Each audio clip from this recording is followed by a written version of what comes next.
नमस्कार दोस्तों, पीसीएस पाठशाला में आप सभी का स्वागत है। घटनाचक्र टीजीटी पीजीटी हिस्ट्री की यह 65वीं सीरीज है दोस्तों। अगर इसके पहले का वीडियो अगर आप लोगों ने नहीं देखा है तो प्लेलिस्ट में जाइएगा। घटनाचक्र टीजीटी पीजीटी हिस्ट्री के नाम से प्लेलिस्ट बनी हुई है। 5500 ऑनलाइन क्वेश्चन का रामबाण पीडीएफ है दोस्तों। टीजीटी पीजीटी हिस्ट्री के लिए लिंक डिस्क्रिप्शन में दिया गया है, डाउनलोड कर सकते हैं। 6000 क्वेश्चन का रामबाण पीडीएफ है। टीजीटी पीजीटी ज्योग्राफी के लिए लिंक डिस्क्रिप्शन में दिया गया है, डाउनलोड आप कर सकते हैं। और अगर आपको किसी भी परीक्षा के लिए किसी भी सब्जेक्ट का किसी भी मीडियम में हैंड रिटेन नोट चाहिए, कंप्यूटराइज नोट चाहिए, तो आप लोग हमारे व्हाट्सएप पर मैसेज कर सकते हैं। व्हाट्सएप नंबर डिस्क्रिप्शन में दिया गया है। जो भी मटेरियल है दोस्तों चार्जेबल है और सारे नोट्स पीडीएफ आपको मिल जाएंगे हर किसी भी परीक्षा के लिए, टीजीटी पीजीटी विशेष करके। आइए सीधे प्रश्नों पे आते हैं। प्रश्न संख्या 21 देखिएगा। किस तिथि को अंग्रेजों ने कलकत्ता पर पुनः अधिकार कर लिया? तो 2 जनवरी 1757 को अंग्रेजों ने कलकत्ता पर पुनः अधिकार कर लिया। जब सिराजुद्दौला ने अधिकार किया था उस समय जून 1756 में सिराजुद्दौला ने कलकत्ता पर अधिकार किया। उसके बाद अंग्रेजों ने पुनः अधिकार कर लिया था 2 जनवरी 1757 को। पीजीटी परीक्षा 2002 में पूछा गया प्रश्न है। अंग्रेजों ने 2 जनवरी 1757 को कलकत्ता पर पुनः अधिकार कर लिया। अन्य महत्वपूर्ण तथ्य भी देखिएगा। अलीनगर की संधि के अनुसार नवाब ने अंग्रेजों को वह अधिकार पुनः प्रदान किए जो उसने फर्रुखसियार के फरमान द्वारा मिला हुआ था। अलीवर्दी खान ने यूरोपियों की तुलना मधुमक्खियों से की और कहा कि यदि इन्हें छेड़ा जाए तो यदि इन्हें न छेड़ा जाए तो शहद देंगी, यदि छेड़ा जाए तो काट काट कर मार डालेंगे। यह वक्तव्य जो था यह अलीवर्दी खान का था। मुर्शिद कुली खान ने भूमि बंदोबस्त में इजारेदारी प्रथा प्रारंभ किया था। इजारेदारी व्यवस्था का जनक कौन था? मुर्शिद कुली खान था। प्रश्न 22 देखिएगा। बंगाल के किस नवाब ने यूरोपियों की तुलना मधुमक्खियों से की? तो अलीवर्दी खान ने की थी। और जीआईसी प्रवक्ता परीक्षा और यह 2009 में पूछा गया प्रश्न है।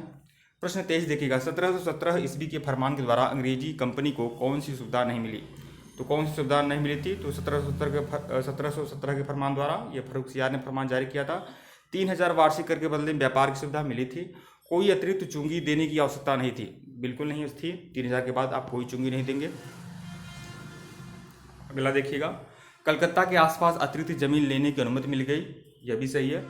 3 साल बाद यही अधिकार अन्यत्र भी देने का आश्वासन दिया गया, यह सही नहीं है।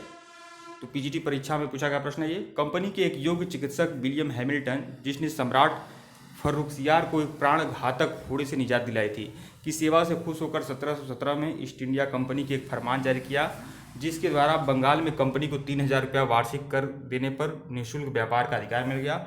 कंपनी को कलकत्ता के आसपास भूमि किराए पर लेने का भी अधिकार मिल गया।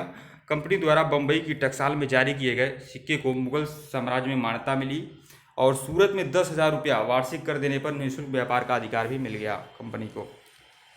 अगला प्रश्न देखिएगा। प्रश्न संख्या 24।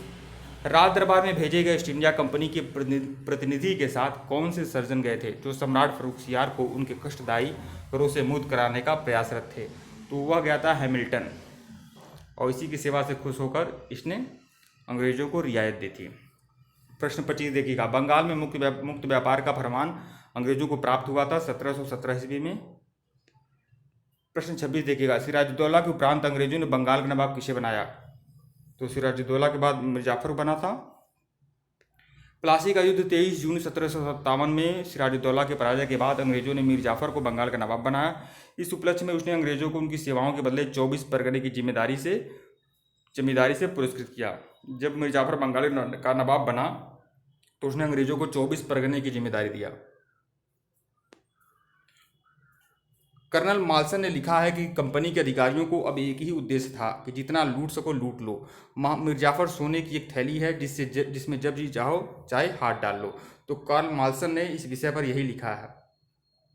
1740 में अलीवर्दी खान ने बंगाल के नवाब सरफराज खां को गिरिया के युद्ध में परास्त कर बंगाल की सूबेदारी प्राप्त की थी 1740 में। यह बिहार का नवाब था अलीवर्दी। मराठा सरदार रघु जी से 1751 में चंद के द्वारा अलीवर्दी खान ने मराठों को उड़ीसा प्रांत दे दिया और 12 लाख रुपया वार्षिक चौथ देना भी स्वीकार किया। प्रश्न 27 देखिएगा। प्लासी के युद्ध में अंग्रेजों ने हराया था, किसे हराया था? तो सिराजुद्दौला को हराया था। प्लासी का युद्ध 23 जून 1757 में रॉबर्ट क्लाइव के नेतृत्व में अंग्रेजों ने बंगाल के नवाब सिराजुद्दौला को पराजित किया था। युद्ध के परिणाम स्वरूप अंग्रेजों का पूरे बंगाल पर नियंत्रण हो गया। क्लाइव ने मीर जाफर को बंगाल का नवाब बनाया और नवाब बनने के बाद मीर जाफर ने बंगाल को उनकी सेवाओं के लिए 24 परगने की जिम्मेदारी दिया और 2,34,000 पाउंड की निजी भेंट दी थी क्लाइव को। मीर जाफर के बाद मीर कासिम को बंगाल का नवाब नियुक्त किया गया था। मीर कासिम ने नवाब बनने के एवज में, जब मीर कासिम बंगाल का नवाब बना तो उसने बर्धमान, मिदनापुर और चटगांव की दीवानी अंग्रेजों को दी थी और सिलहट के चूना व्यापार में कंपनी को 50% दिया। इसने अपनी राजधानी मुर्शिदाबाद से मुंगेर ले गया था मीर कासिम। 22 अक्टूबर 1764 को बक्सर का युद्ध हुआ था। देखिए 22 अक्टूबर 1764 को हेक्टर मुनरो के नेतृत्व में अंग्रेजी सेना ने बक्सर के युद्ध में नवाब की संयुक्त सेना को पराजित किया था। बक्सर के युद्ध में विजय के बाद ही भारत में वास्तविक रूप से ब्रिटिश प्रभुसत्ता स्थापित हुई। प्रश्न 28 देखिएगा, सिराजुद्दौला लॉर्ड क्लाइव से किस युद्ध में पराजित हुआ था? तो प्लासी के युद्ध में। पीजीटी परीक्षा 2013 में पूछा गया प्रश्न ये। अगले प्रश्न पे आइएगा। प्रश्न संख्या 29 देखिए, अंग्रेजी फौज को किसके द्वारा अतिरिक्त भत्ता, दुगुना भत्ता दिया गया? तो जब मीर जाफर नवाब बना तो उसने कंपनी को अतिरिक्त भत्ता मतलब दुगुना भत्ता दिया था कंपनी के सैनिकों को। टीजीटी परीक्षा 2004 में पूछा गया प्रश्न है। प्लासी के युद्ध 23 जून 1757 में विजय के पश्चात क्लाइव ने 29 जून 1757 को, 23 जून को प्लासी का युद्ध हुआ था, 29 जून को मीर जाफर नवाब बन गया। तो 29 जून 1757 को मीर जाफर को बंगाल के नवाब के पद पर आसीन कराया गया।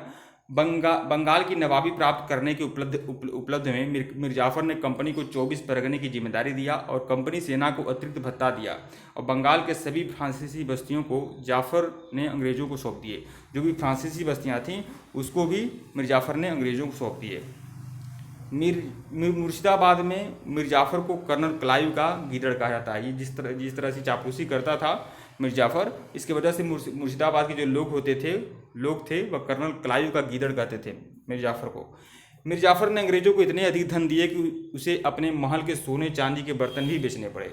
मीर जाफर ने क्लाइव को मुगल सम्राट आलमगीर द्वितीय से उमरा की उपाधि दिलवाई थी। उमरा की उपाधि दिलवाई थी। प्रश्न 30 देखिएगा, सन 1757 में सिराजुद्दौला को पराजित किया गया था। लॉर्ड क्लाइव ने किया था पराजित। पीजीटी परीक्षा 2004 में पूछा गया प्रश्न है। लॉर्ड क्लाइव ने कूटनीति का सहारा लेकर प्लासी के युद्ध में 23 जून 1757 में सिराजुद्दौला को पराजित किया और प्लासी के युद्ध में मीर जाफर को नवाब का पद दिया गया। बदले में उसने कंपनी को 24 परगने की जिम्मेदारी दी थी। क्लाइव को 2,34,000 पाउंड का निजी उपहार दिया और 50 लाख रुपया वह सैनिकों को दिया। बंगाल के कवि नवीन चंद्र सेन के अनुसार प्लासी के युद्ध के बाद भारत के लिए शाश्वत दुख की काली रात, यह बात नवीन चंद्र सेन ने कहा था। बंगाल के कवि थे, उन्होंने यह मंतव्य दिया था। ब्रिटिश इतिहासकार पर्सियल स्पीयर ने लिखा है, यह खुली और निर्लज्जतापूर्ण लूटपाट का युग है, यह डाकुओं का राज्य है, ऐसा पर्सियल स्पीयर ने भी कहा था। मीर कासिम ने अपनी सेना के आधुनिकीकरण के लिए एक जर्मन अधिकारी वाल्टर रीनहार्ट, जिन्हें बेगम समरू भी कहा जाता है, समरू नाम से भी प्रसिद्ध है वे। प्रश्न 31 देखिएगा, किस मुगल सूबेदार ने 1698 में अंग्रेजों को सुल्तानाती कालिकाता गोविंदपुर की जिम्मेदारी दे दी थी? तो वह था अजीमुस्तान। अजीमुस्तान जो था औरंगजेब का पोता था। इसने सुल्तानाती कलिकाता गोविंदपुर की जिम्मेदारी दे दी थी सिर्फ और सिर्फ 1200 रुपये में। पीजीटी परीक्षा 2004 में पूछा गया प्रश्न ये। बंगाल के मुगल सूबेदार अजीमुस्तान ने 1698 में अंग्रेजों को सुल्तानाती कलिकाता और गोविंदपुर की जमींदारी सौंप दी थी, जिसके बदले में इन गांवों के मालिकों को 1200 रुपये देने पड़े और इंग्लैंड के सम्राट के सम्मान में इस किलाबंद व्यावसायिक प्रतिष्ठान का नाम फोर्ट विलियम रखा। मैकाले ने लिखा कि कंपनी का प्रत्येक सेवक अपने आप को स्वामी समझता था और स्वामी अपने आप को कंपनी का रूही रूप समझता था। 20 फरवरी 1765 को की संधि के अनुसार नवाब नजीमुद्दौला को कंपनी अधिकांश सेना भंग कर देनी पड़ी। जब बक्सर का युद्ध हो गया तो नजीमुद्दौला जो है बंगाल का नवाब बना, ये छोटा बच्चा था और इसके शर्तों के अनुसार अधिकांश सेना भंग कर देनी पड़ी। बंगाल का शासन एक नायब सूबेदार के सहारे चलाना था, जिसकी नियुक्ति कंपनी करती थी, जिसे कंपनी की स्वीकृति के बिना हटाया नहीं जा सकता था। बंगाल में 1765 ईस्वी में द्वैत शासन की नींव क्लाइव ने रखी थी। क्लाइव ने 1765 में द्वैत शासन की नींव रखता है और 1772 तक यह द्वैत शासन चलता है बंगाल में। वारेन हेस्टिंग्स ने अंततः इसे समाप्त कर दिया। प्रश्न 32 देखिएगा, बंगाली सेना के उच्च जाति सिपाहियों को उच्च जाति भाड़े के सैनिक किसने कहा था? किसने कहा था यह उच्च जाति भाड़े के सैनिक हैं? तो चार्ल्स नेपियर ने कहा था। चार्ल्स नेपियर ने। टीजीटी परीक्षा में पूछा गया प्रश्न है 1999 में। बंगाल सेना के उच्च जाति सिपाहियों को उच्च जाति भाड़े के सैनिक चार्ल्स नेपियर ने कहा था। लॉर्ड डलहौजी के गवर्नर जनरल होने के समय 3 सैनिक विद्रोह हो चुके थे। 1849 में भी सैनिक विद्रोह हुआ था, 1849 में 22वें एनआई का विद्रोह और 1850 में 66वें एनआई का विद्रोह और 1852 में 38वें एनआई का विद्रोह हो चुका था। अमेरिकन मिशनरी सोसाइटी ने आगरे में एक बहुत भारी मुद्रणालय लगाया था, प्रिंटिंग प्रेस लगाया था अमेरिकन मिशनरी सोसाइटी ने आगरा में। 1854 में डाकघर अधिनियम पारित होने पर सैनिकों को निःशुल्क डाक सुविधा समाप्त कर दी गई। प्रश्न 33 देखिएगा, जब प्लासी का युद्ध 1757 ईस्वी में अपने चरम पर था तो कौन सिराजुद्दौला का साथ छोड़कर लॉर्ड क्लाइव के अधीन अंग्रेजों से जा मिला? तो कौन? तो वह था मिर्जाफर। प्लासी के युद्ध 23 जून 1757 के समय लॉर्ड क्लाइव ने कूटनीति का सहारा लिया। नवाब के विरुद्ध षड्यंत्र में नवाब का प्रधान सेनापति मीर जाफर, यार लतीफ, दीवान राय दुर्लभ, बंगाल का एक प्रभावशाली साहूकार जगत सेठ और अमीर चंद एक बिचौलिए के रूप में शामिल थे। मीर जाफर ने सिराजुद्दौला को पीछे हटने को कहा और नवाब 2000 घुड़सवारों सहित मुर्शिदाबाद लौट गया। इस प्रकार मीर जाफर ने पद की लालसा में राष्ट्र से गद्दारी की और युद्ध के बाद कंपनी को 24 परगने की जिम्मेदारी भी मीर जाफर ने दिया था। बर्क ने क्लाइव को बड़ी बड़ी नींवें रखने वाला कहा। बर्क एक अंग्रेजी विद्वान था, उसने बड़ी बड़ी नींवें रखने वाला कहा क्लाइव को, जबकि अंग्रेजी इतिहासकार पर्सियल स्पीयर ने इसे भविष्य का अग्रदूत कहा। क्लाइव ने इंग्लैंड जाकर आत्महत्या कर ली थी किसी वजह से। प्रश्न 34 देखिएगा, ईस्ट इंडिया कंपनी को शाह आलम द्वारा बंगाल, बिहार, उड़ीसा की दीवानी कब मिली थी? तो 12 अगस्त 1765 को